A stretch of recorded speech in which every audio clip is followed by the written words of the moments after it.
Okay, so let's dive into one of the world's most strategic resource battles.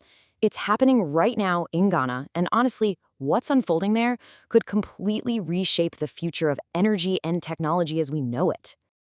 There's a new kind of resource war heating up. And no, this isn't about the yellow gold that once made Ghana famous. A new, and you could argue far more strategic, mineral is taking center stage. So what is this new resource? What's got global superpowers scrambling? Well, it's being called the new white gold, and it literally powers our modern world. Yep, it's lithium. For decades, Ghana's entire identity has been tied to being a top gold producer.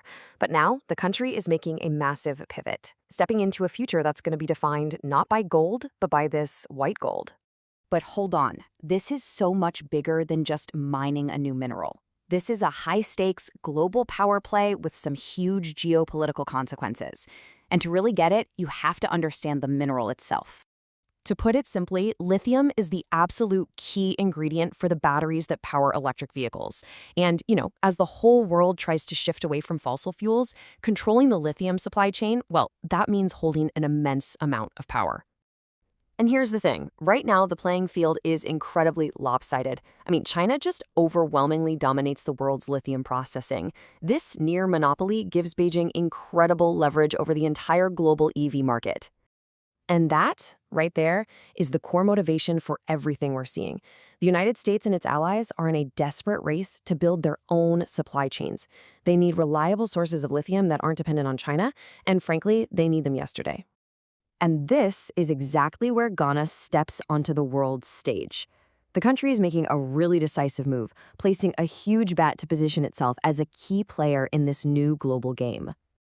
So after years of delays and back and forth, Ghana's parliament has officially given the green light to something called the Ewoyaa lithium project. This one move formally pushes the country right into the global lithium spotlight. And this is no small-time operation. The initial investment alone is a staggering $185 million. That number tells you just how serious Ghana is about developing this resource and becoming a major player. And the potential payoff here? It's just massive.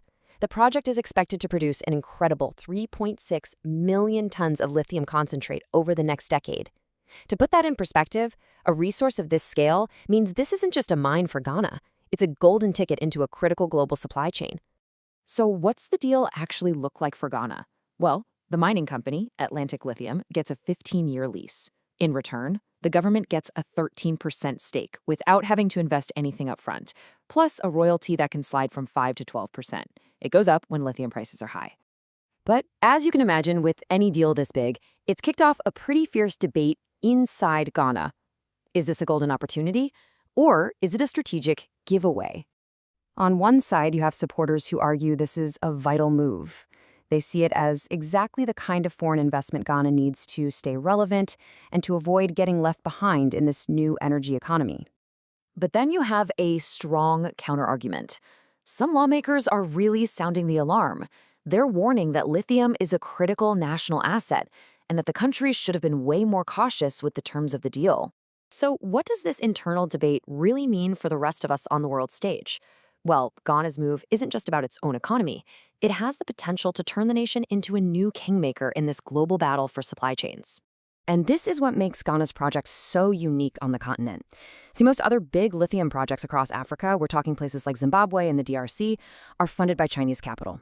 The Ewoyaa project, though, really stands out because it's positioned to feed directly into Western battery networks. That is a huge deal. So what we're really seeing here is a very delicate balancing act. Ghana absolutely needs to attract foreign investment, but at the same time, it's trying to use a strategy of resource nationalism. Basically, that just means putting policies in place to make sure the country, and not just foreign companies, gets to keep a significant share of its own mineral wealth. All of this brings us to the final critical question. By jumping into this geopolitical arena and aligning with the West, Ghana is transforming itself from an old-school gold producer into a really strategic player in the next great resource race. So will this bold bet be the move that reshapes the entire global scramble for electric vehicle dominance?